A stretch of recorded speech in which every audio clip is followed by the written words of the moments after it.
formally introduce myself. For those of you who don't know, I have a YouTube channel and have had one for 2020, I think. I also have a business. You may know me from Swartz Designs. I am a relatively new to licensed diamond paintings, but my business has been around since 2021. If you know me, you already know that my life is crazy. Like, I have a very hectic life. I live in South Florida. I have a full-time job. I own my own business. I have a child and a husband who they both need constant attention. So mostly this Christmas premiere is going to be filmed on the way to work or on the way to running errands. I have decided to do, again, the 12 Drives of Christmas like I did last year. However, this time it will be with a twist. I've got some memories to share with you, some gifts, and I also have some stories and some things that I'm grateful for. So stick around for whatever the heck this will be. 12 Drives of Christmas featuring South Florida drivers. Pray for me. On the first drive of Christmas, I am gonna tell you a little story. So I think the very first Christmas that I became like super consciously aware that it was Christmas, or at least the earliest Christmas that I can remember and recall, was actually, it was an interesting one because we were out of town for it because my cousin was born on the 24th. So my aunt and my cousin were still in the hospital on Christmas Day. And I remember that I got one of those babies that was like real baby kind of thing, and it like you had to change their diaper and then you stuck it in a diaper genie and it came out clean, and it was really cool. I vividly remember that specific Christmas. That was also, I believe, the Christmas that I got the Rugrats, and it was a Tommy and Dill pickles, and they like Dill cried and Tommy said, "A baby's gotta do what a baby's gotta do." And I remember those specific toys so vividly, and I wonder if it's because it was right around the time that my cousin was born, or literally the day after my cousin was born. So that's why, you know, babies and things baby related were like top of the mind to me. It could be that. It could be a number of things. Honestly, it could be just that, like, I tend to remember destination Christmases way more vividly than at-home Christmases because they are, I don't know, like, it's out of your norm, kind of, you know? I don't know. Does that make sense? Does that make sense? Let me know. Let me know in the chat. That was really, like, it was the first destination Christmas that I can recall. My sister wasn't born at the time, so I was younger than 8. And if my cousin is, oh God, how old is my cousin? I don't know. I think I was 5 when he was born. So that's not bad for a 5-year-old's recollection. I think that's pretty damn good. On the second drive of Christmas, I will tell you a Christmas memory. So when my now husband and I first got together, we hadn't been together that long. So September is our anniversary, so October, November, and then December. So we had been together 3.5 roughly months by the time our first Christmas rolled around. And I just remember, like, I didn't have much money at all because I was still in high school. So I worked my butt off. I worked my absolute butt off to afford the supplies to make him a scrapbook of the reasons that he makes me smile. Because at the time, that was our song. It was You Make Me Smile by, oh gosh, I wish I could remember the artist's name, but that was our song. So I made a scrapbook accordingly. It was, I wish, I wonder if we still have it. I'm sure we do, because I doubt either one of us would have thrown it away.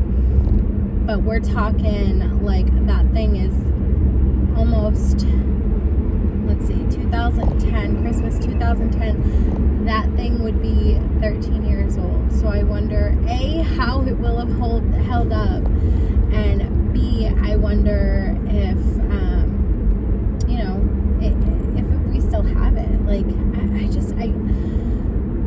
I doubt we would have thrown it away. I really, really do. But that doesn't mean that it didn't get accidentally tossed or potentially lost, because we've moved so many times. But that was one of my more creative Christmases. I had very, very, very little money. I basically got Christmas money from people and spent it on the scrapbook supplies, and also I did get him a shirt as well. So yeah, that was our first Christmas together. Very, very, very, very, very, very long time ago.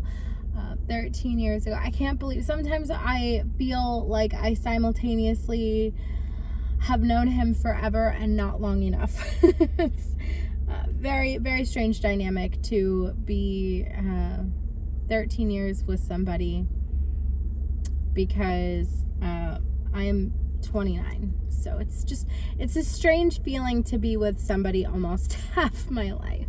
On the third drive of Christmas, I'm gonna tell you something that I learned this year, kind of gained this year, I guess I would say. I have learned to value my time. I have learned that my time is valuable, and therefore I should treat it accordingly. So this is a strange example, but this is just one example of how I have learned to value my own time. So when I first started my business, Swartz, at the time it was Swartz Handmade. When I first started Swartz Handmade on Etsy, I refused to purchase a label printer, because I was like, that's going to eat into the profit. I'm just starting out. There's no need for me to do this. And I have lived like that for, let's see, October 2021 all the way until December 2023. I lived like that for 2.5 years. I even bought label printing paper so that it would make it a little bit easier for me, because I was cutting the labels out and taping them on with like regular printing paper. And whoa, buddy, I told y'all it was going to be crazy with these South Florida drivers. Sir, you was in my damn lane. Anyways, disrespectful. This is South Florida for you, though. So I did end up purchasing label printing paper to make my life slightly easier. And it was paper that was label stickers that I could stick, in the printer, and the printer would print the label onto the label. That I did for a while. But ultimately, I was having to do ridiculous things to get the labels to print on both labels. So I would do like press print on one and then flip it. And then when I had multiple orders, I would press print on several and then put it back in the printer, flip, so it would print on the other side. And then I learned that I could do like an editing program where I put both labels on one piece of paper. And then after that, I had this last advent that I did, the winter box. It gave me so much trouble trying to print these labels. All of the programs that I had previously used stopped working. So I went back and was doing the print and then flip and then print and then flip. And I was getting so frustrated.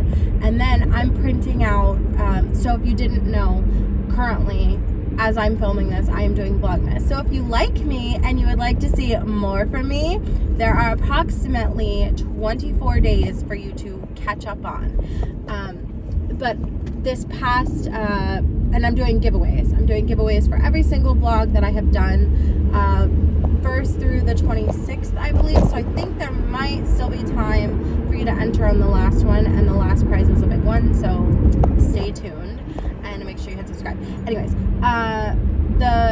I'm doing the giveaways and I'm doing the orders, and I'm getting so frustrated that I just bought a printing label, a label printer. I bought one. I have now decided to value my time and value my time for what it is, and that is a gift. I have been given this time here on this planet. And why am I wasting it taping paper labels to boxes like a crazy person? Because the only reason was because I didn't want to cut into the profit. But what is it? Is it cutting into the profit if it makes my life easier? And I justified, a pretty expensive purchase for my husband to make his life easier. So why would I not take that same courtesy and buy myself a label printer at a less expensive price than what I bought my husband? Make it make sense. I don't think you can. I think that I'm beyond sense. On the 4th drive of Christmas, I will share with you another Christmas memory.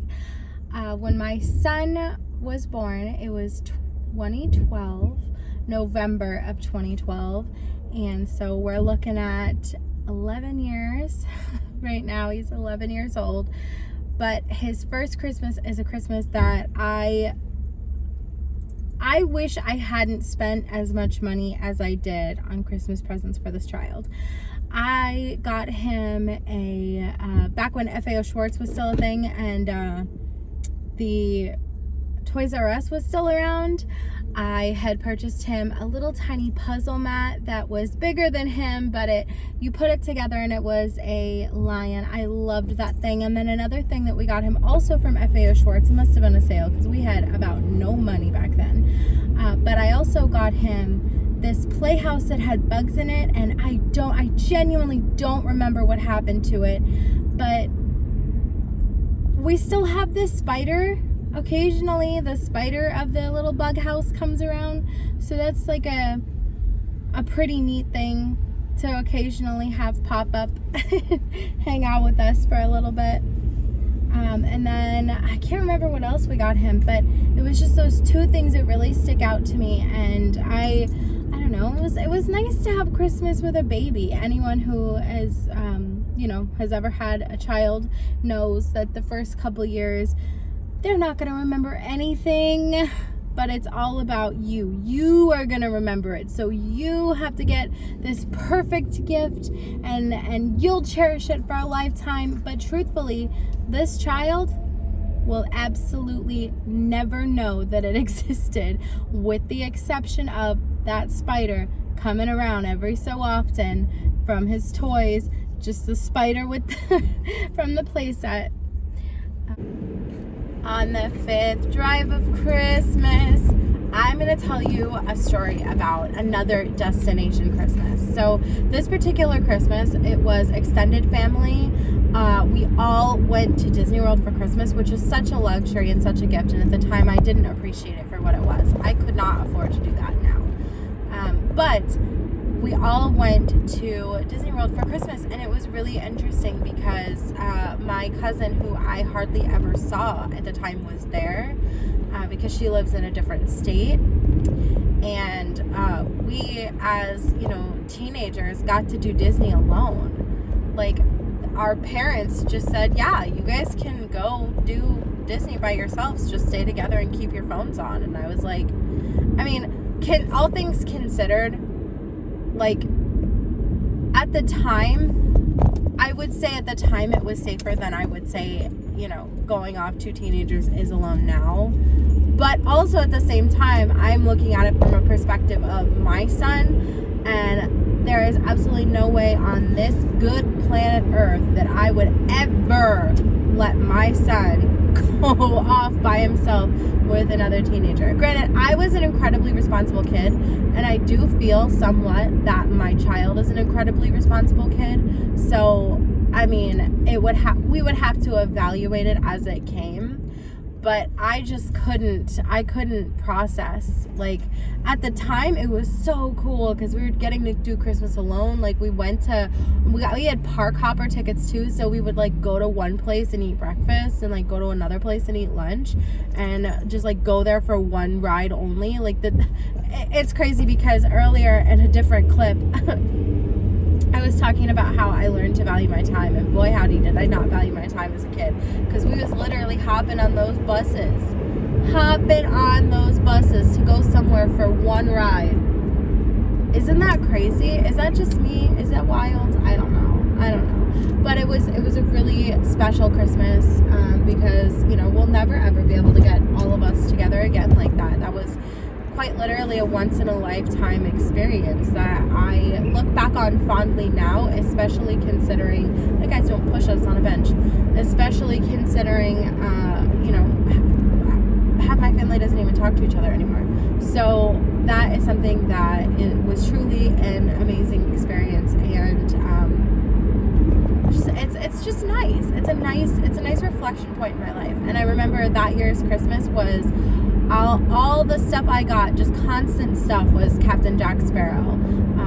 Apparently your girl had a thing for Captain Jack Sparrow. I got a movie poster, I had a t-shirt, I had like a keychain. I was Captain Jack Sparrowed out, yo, like completely. I have always had a thing, a little thing for Johnny Depp and Jack Sparrow. But I think that year is when I like really kind of realized, like, hey, like, I don't know, man, this is a severe crush. And it holds to this day. Anytime I see Captain Jack Sparrow in the Pirates of the Caribbean, it doesn't matter that those movies are older now. It doesn't matter that the first one came out in like 2001. That is still my shit. I love Captain Jack Sparrow.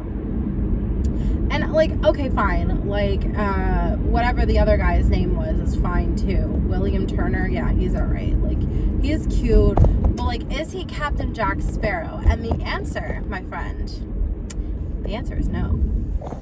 On this 6th drive of Christmas, I will share with you a gift that I received this year that meant a lot to me.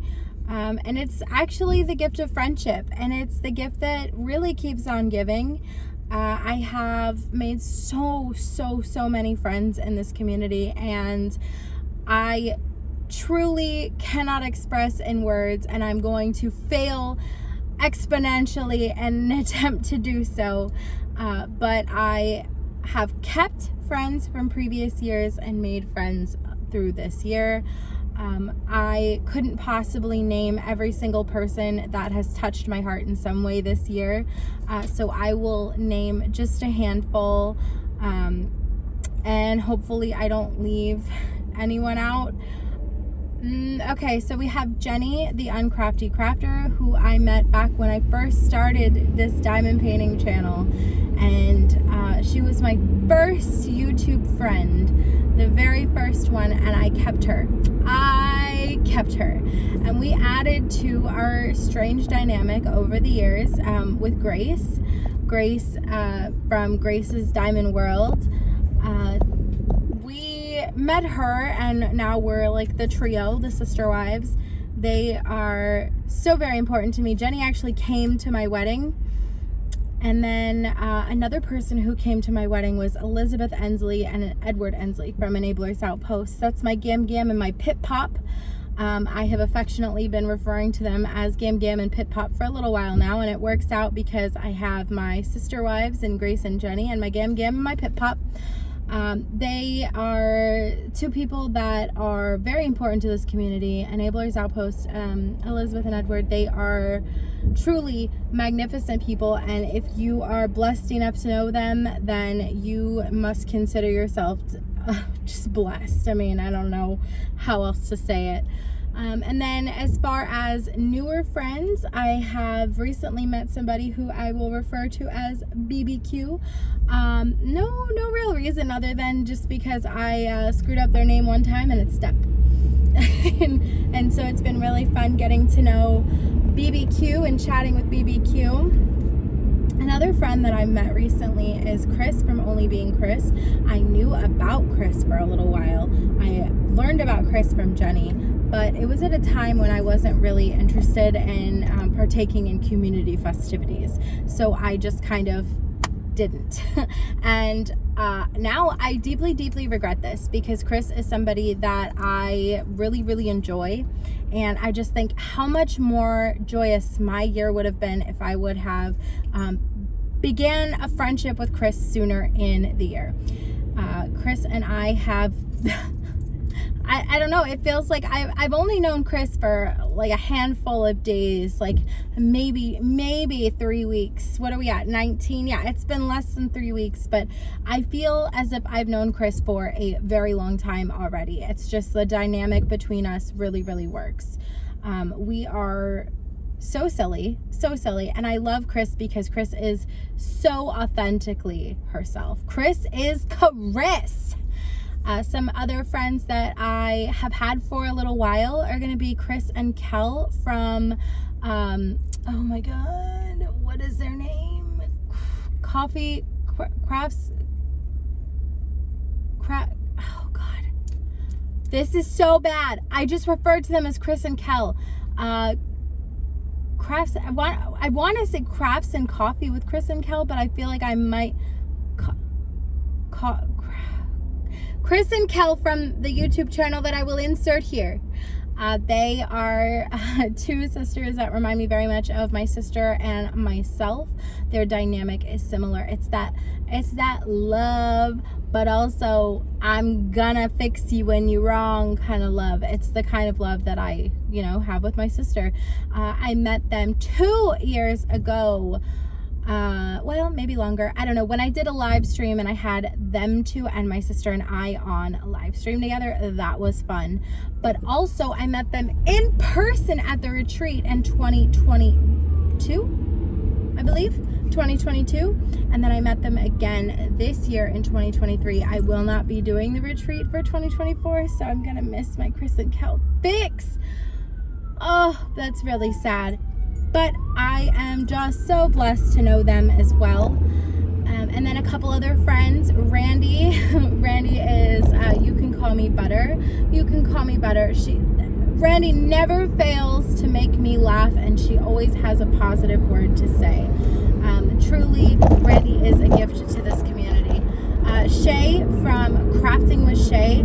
I met Shay when I had 0 subscribers. Well, that's not true. I met Shay when I had like a handful of subscribers, and I clicked with her right away. And I'm just so grateful to have met her in a time in my life when like I was more, I don't know, like the time that we met was 2020. I was so looking for interaction in a way that I hadn't been in the past or even after. And so I met Shay at the perfect time for me, and I'm so grateful for her. Another friend that I would like to mention is Christopher Colossa. I have not spoken to him in a little while, but I think about him all the time, and I wish him all of the love and the wonderful things in the world. I really need to message him. Another friend is Laura, Anxiety Art Adventure. Our friendship is newer. I knew who she was, and we were cordial with each other, but I believe this year has really been the year where I, became friends with people that, I knew about, but, we weren't close enough to consider them a friend at the time. And now I feel like I can consider Laura a friend, and I'm truly blessed to be able to do so. Another friend that I would like to mention is Veronica, or Cooter, or Sapphires, Ocean Waves, or Vern, or Sow Sister. I am so blessed to know Cooter as well. And now Cooter gets a lot of names. You can call her what you want, but don't call her late for dinner. She has a million bajillion names, and I love her so much. She is, like, we have the weirdest things in common, like truly strange things in common. Let's see. Ooh, I don't want to forget anyone. Steph from Lazy River. Steph is again a newer friendship, but I feel so blessed, particularly this year, to count on my hands more friends than last year, and more friends that I speak to on a regular basis as well, because I speak to most of these people at least weekly. And so I'm really just, I'm grateful for these people that I have in my life. I think that friendship is truly a gift, and this community has been a gift to me. The gift that feels like it has kept on giving. So I want to say thank you. I want to take like a couple minutes here to say thank you so very, very, very, very, very, very, very much from the bottom of my heart to those people who made my year excellent. I'm sure that I have forgotten someone, and I apologize deeply, but I'm literally driving when I'm doing this, the 12 drives of Christmas. On the 7th drive of Christmas, I'm gonna tell you a short little tale about the final destination Christmas that I can recall, and this time I don't even remember where it was. It was at a timeshare. I know that for sure. It was at a timeshare. My cousin, who didn't live in the state, still doesn't. I don't know why I said didn't. Doesn't live in the state, and her parents came down, and it was like we had Christmas Eve there, and then we all went home and had Christmas Day with like our respective families. So like we did Christmas Eve with the whole family, and we did Christmas Day with like my mom, my sister, and my dad and myself, you know? So we did that, and this was the year that I got a dictionary for Christmas. And you might be thinking, oh wow, a dictionary for Christmas. But I was enamored. I have always loved words. Just like, I like the way that if you use certain words, people don't understand what you're saying. Like, I can't think of an example at the moment, but just like, at that time, I thought I was going to be like a scholar or whatever. Look at me now, right? I thought I was going to be a scholar, and I thought I was going to like do a word a day thing and like have to use that word in a sentence. On the 8th drive of Christmas, I will tell you about my business. Another gift that was given to me this year was knowledge. The knowledge of, just certain things. I had started my business back in 2021. Swartz Handmade at the time. I was specializing in hand-dyed fabrics for cross-stitch. I started doing waxes and stuff like that, thread conditioner, and then I slowly evolved to the point now where I sell licensed diamond paintings. I work closely with artists to create pieces specifically for my subscription box, which is a bi-monthly subscription box that you can sign up for, and it has a diamond painting, a non-diamond painting related craft, several diamond painting items, and a home item is what I've been calling it.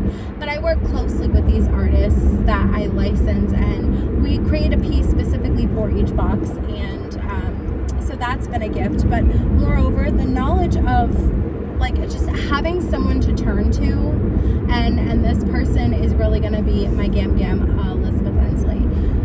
Anytime I have had any unsureties in my business journey, I have been able to reach out to her and really just like figure out if it's an Abigail thing or if it's actually a thing. Like when I was starting my diamond painting business, I would be lying if I told you that I knew what I was doing right up front. But I was blessed, so very, very blessed with the gift of knowledgeized by my Gam, and I will eternally be grateful for everything that she taught me, everything that I learned, and all the conversations we've had along the way. Now let's not get it twisted. I teach Gam some stuff too. Sometimes we be having our little business meetings and whatnot. I be learning her and she be learning me along the way. And yeah, it's really a blessing to be able to have a sounding board. Like it's so when you're coming up with a concept for something, or when you have an idea and you don't have anyone to talk to, you're very much screaming into the void. And with Elizabeth, I don't scream into the void. I have a board with which to bounce ideas back, and she has a board with which to bounce ideas off of as well.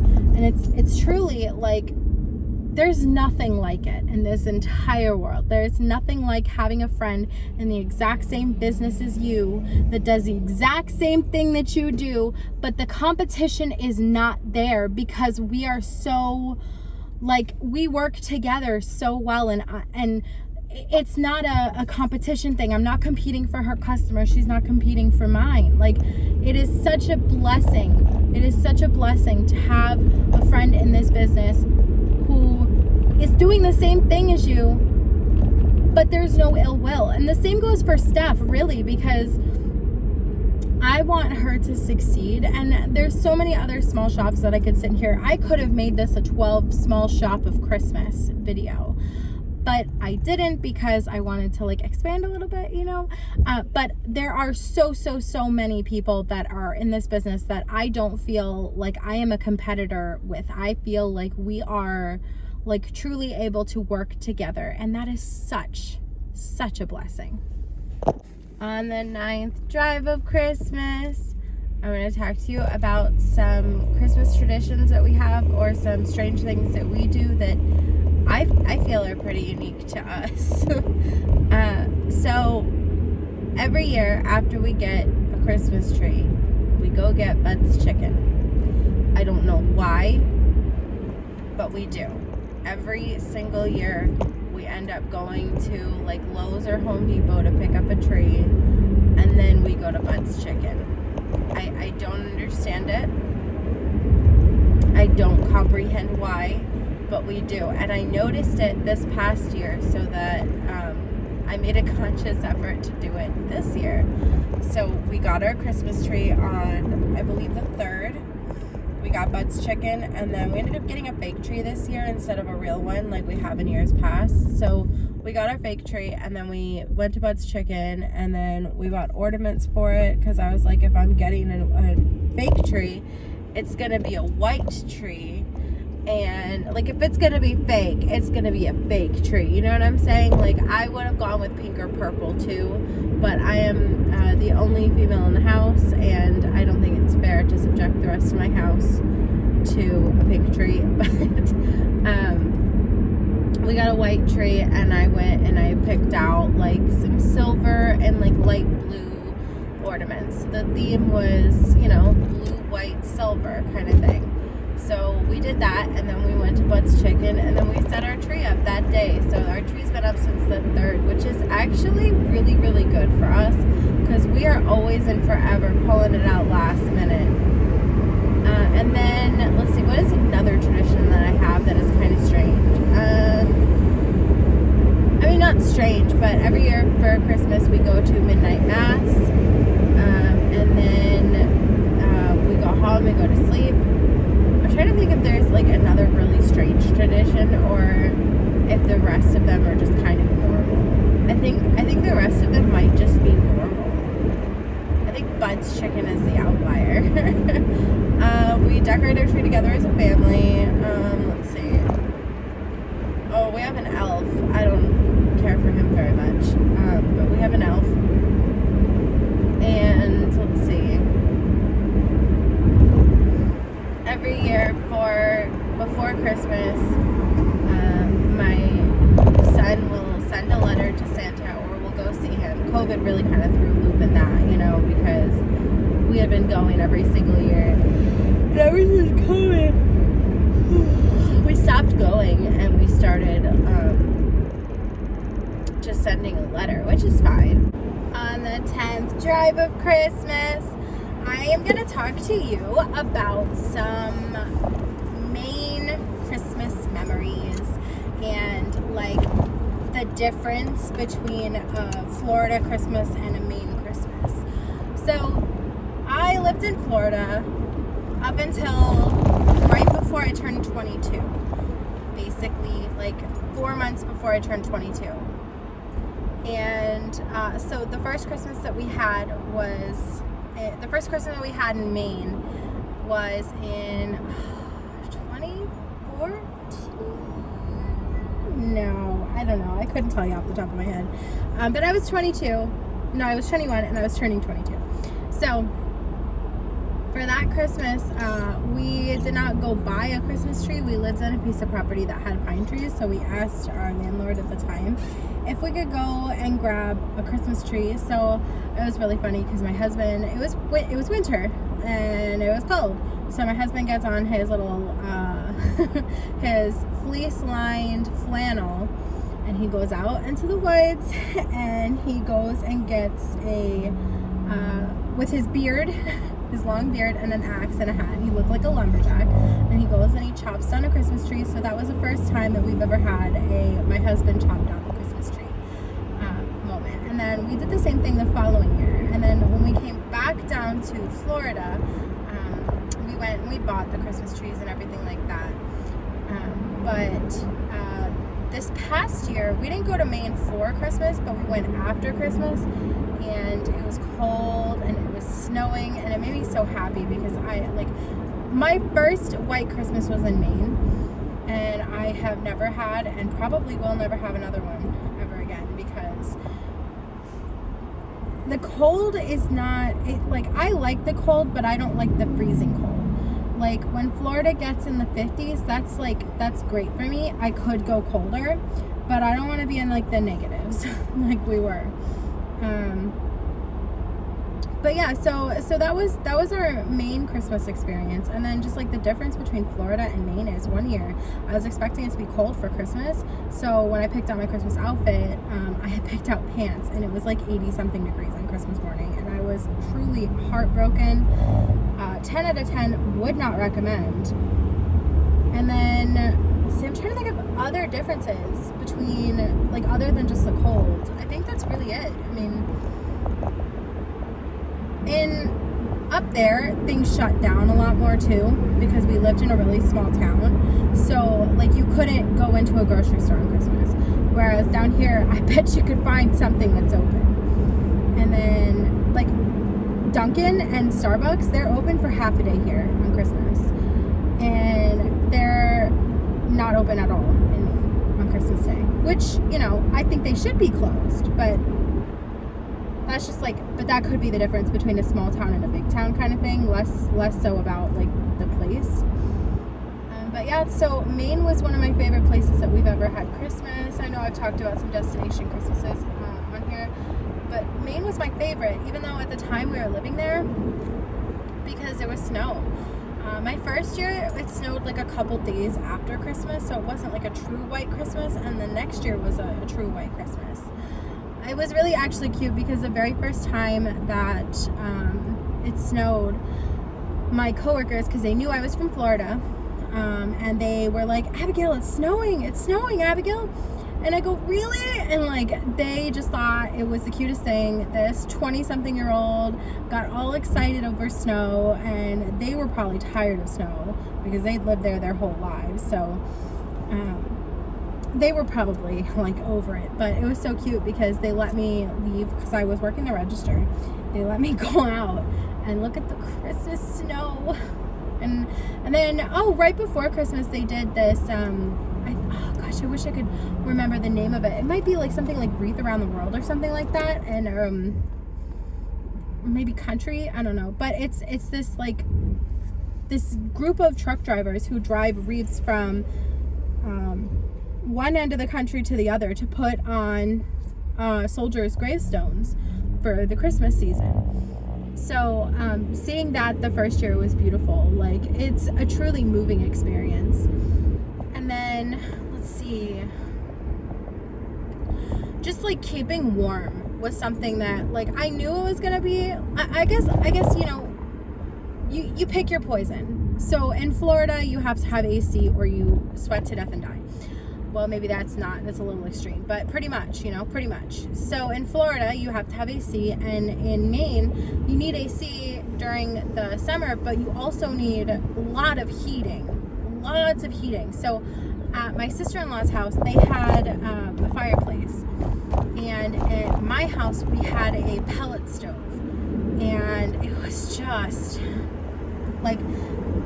I don't know if it's maybe because we were young and we'd never done winter before, or if it was because financially we were not well off at the time. I mean, not that we're well off now, but there's a big difference between where I was when I was 22 and where I am now at 29. So I think maybe that might have been a portion of it, because there were times when we'd run out of pellets, and you'd think, oh, I'll just go to the store tomorrow, no big deal. But it's not like that up there. It's not like that at all. And then like if you don't clean the pellet stove out all the time, it would like reverb and smoke the house out, which, I mean, I don't know what I was expecting, truly. I have no idea. Like looking back, I feel like a lot of this was like, now I know, you know what I'm saying? Like I know all these things. Like I would just automatically clean my pellet stove out after like 2 days now. But at the time, I didn't know because I had never seen a pellet stove before. I didn't know how they worked. Like, I didn't know anything about this. And then it's crazy because sometimes a pellet stove would be too hot, and sometimes you turn it off, and then by the time you turned it off and it stopped heating your house, you would be freezing. Oh my God, and the showers in Maine, like, not to be graphic, but I have never been so hairy in my life because the actual concept of shaving my legs in Maine couldn't be me. Couldn't be me. Like I was like a grizzly bear for almost the entire winter. Like I would shave my legs if I had somewhere to be, but I was not. And showers, our showers, we showered so quickly in Maine. Like it was literally like, hurry up. Like I never ever washed my hair when it was below 0. And like fortunately with that, it's not like you were sweating anyway, so you could just kind of like put some dry shampoo in it if you needed to. But like the damage that you can cause your hair, it's crazy, because if your hair freezes when it's wet, it could break. Like you could damage your hair so easily there. And at the time, don't tell anyone, I am fully like quit everything now, but at the time I smoked cigarettes, and like the actual shit I had to go through to go outside and smoke a cigarette was insane during the winter. I would have to put on a pair of socks, put on a pair of boots, I'd have to put on a jacket, I have to put on gloves, I have to put on a hat, I have to put on a puffer coat, like just to smoke a cigarette. And it's like, it's crazy because I actually quit in Florida.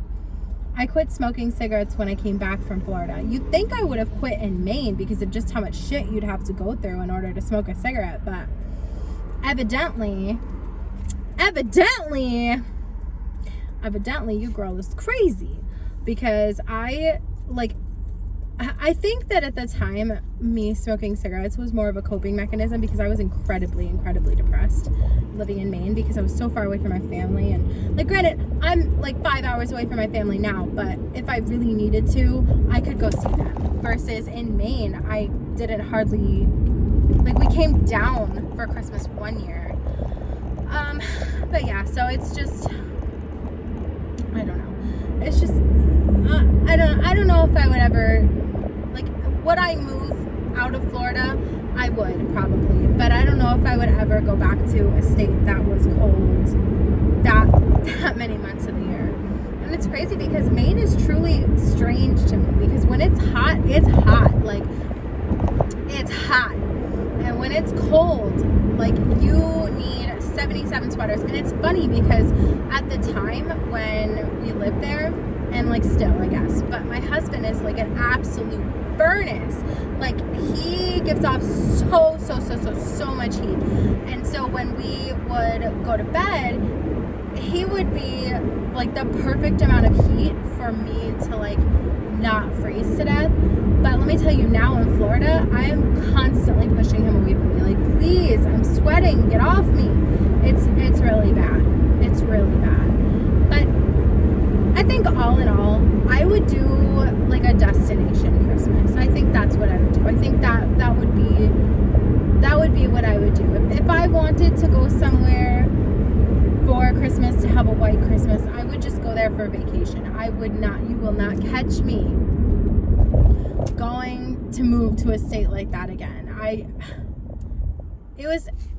Listen, it was beautiful. It was beautiful, and I will always cherish the memories and the people that I met there. Like, I had made some truly excellent friends. Like, for example, Sheila, who was 62 when she passed away, but she was my very best friend when I was 22 and 23. She was my best friend in the whole world. She was the person that I would talk to about almost anything. And then you have Roxanne, who, you know, we'd affectionately refer to her as my other mother, or my Maine mother. Like, I will always cherish these people that I met in Maine, but I would never move back. I mean,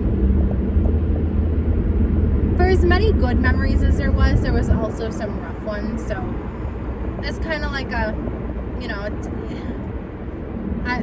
we were young, okay? We were 22 and 23, looking for a better life, and we didn't find it, and that's okay. I'm glad for the experience.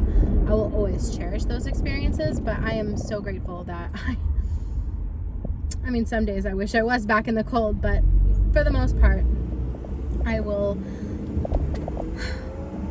not go back. For a vacation, sure, but I would never go back to live. On the 11th drive of Christmas, I will tell you about all of the things, strange things that my son has asked for Christmas from Santa. This year he asked for a Harry Potter Lego set, Expecto Patronum. That's the title of it, and it is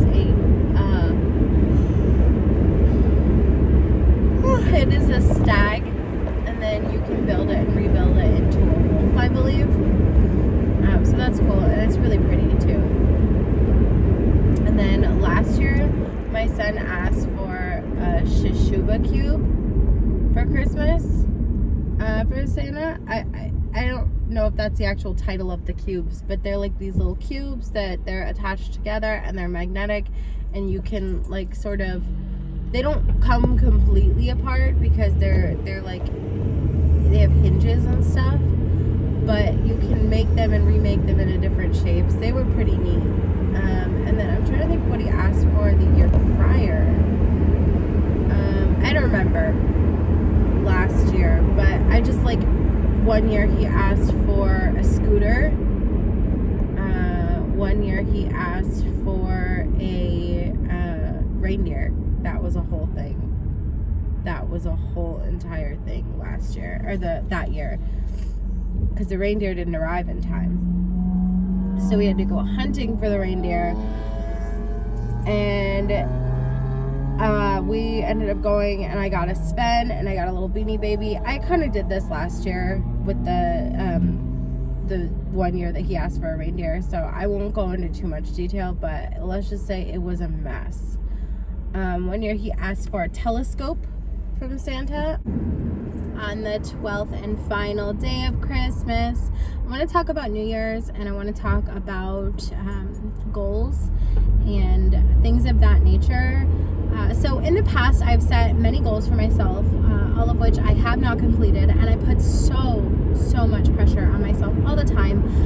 My goal in the past has been to show myself grace, be more kind to myself, and every year I fail. And I think that part of the reason that I do that is because I set it as a goal in the first place, when it shouldn't be a goal. It should just be something that I exercise towards myself all the time, because I am one person who is a mom, is a wife, is a business owner. Look at that guy hanging out at the back of that truck. I'm a mom, a business owner, a wife. I work a full-time job, and I am the caretaker of the house. So I really need to give myself as much courtesy as I would any other person on this planet. I am my own worst critic. I am my own worst enemy.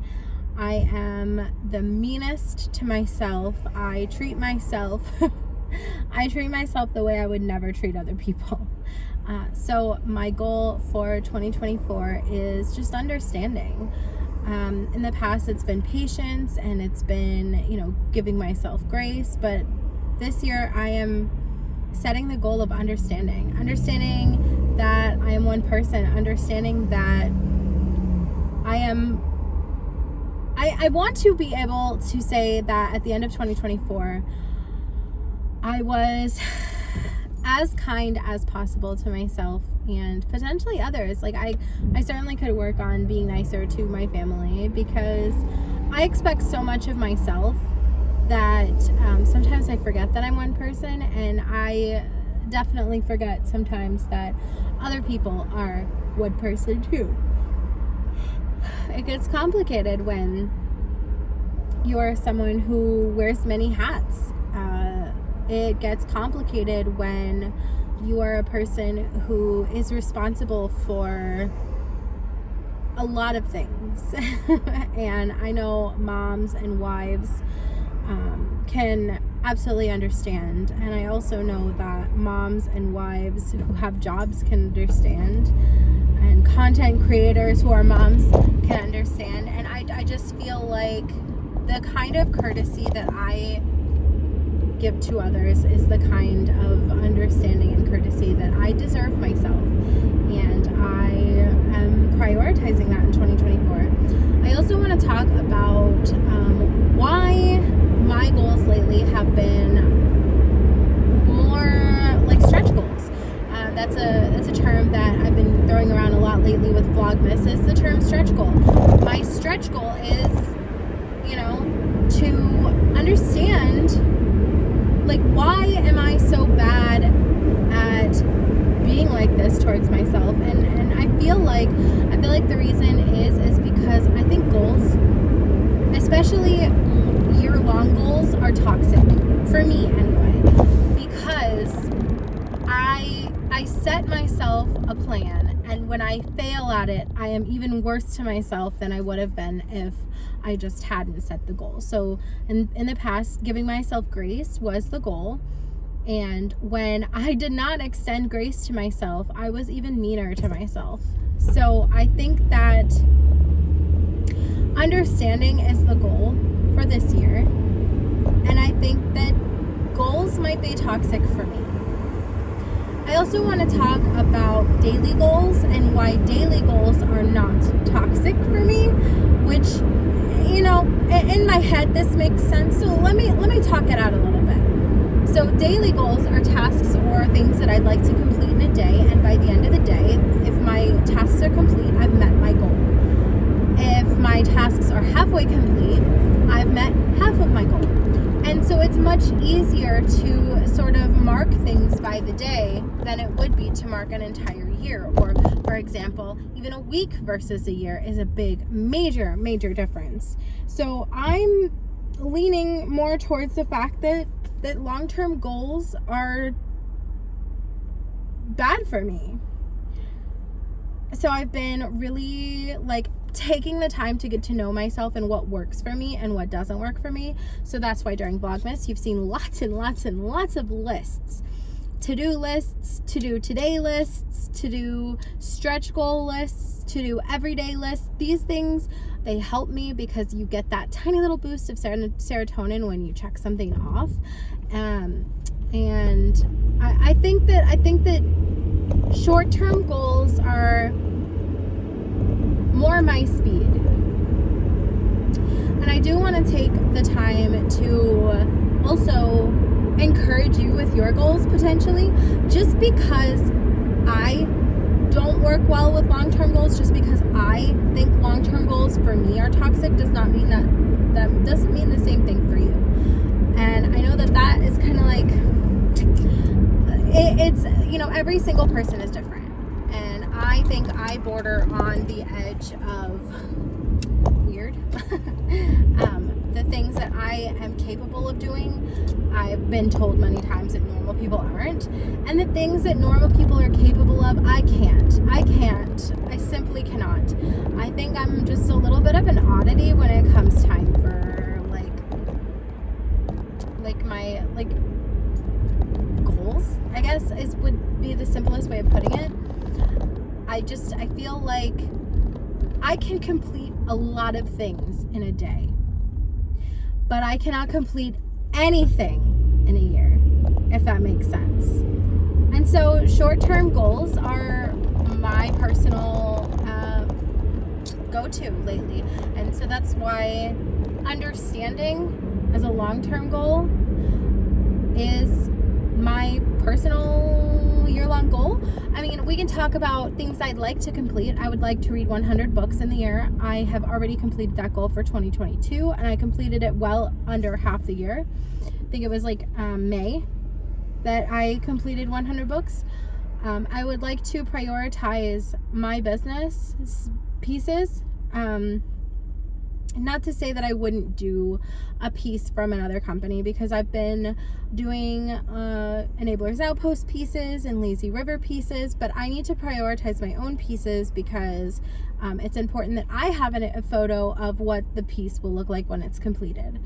The other thing I need to prioritize, or the other thing that I would like to prioritize, I should say, is I would like to prioritize purchasing from smaller businesses in 2024. I did a lot of that in 2023, but I definitely still purchase things from larger companies, and I think that just supporting smaller businesses is something that's really important to me. So I would like to do that, but again, not necessarily a goal so much as something I would just like to do. I would also like to prioritize, oh my goodness, look at, it's Florida, y'all. I would also like to prioritize doing things for my own pleasure.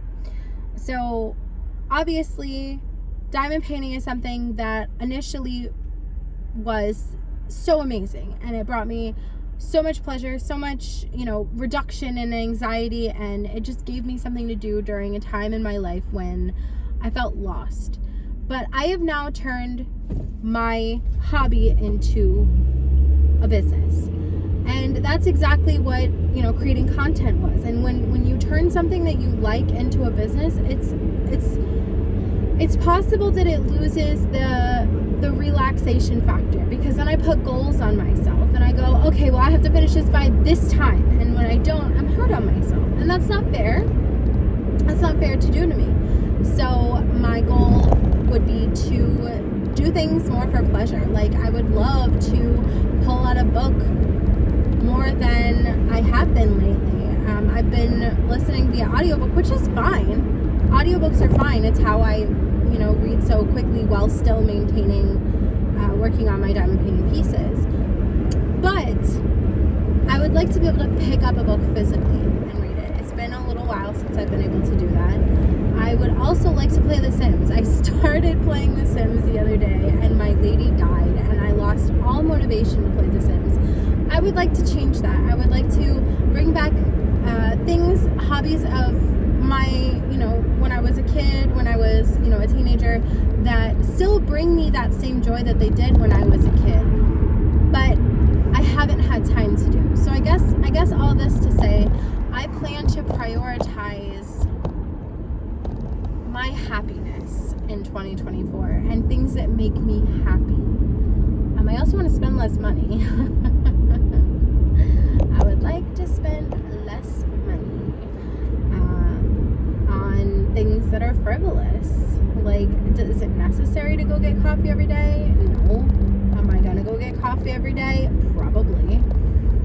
But ultimately, at the end of the day, I just want to be able to say that I met the goal of being more understanding.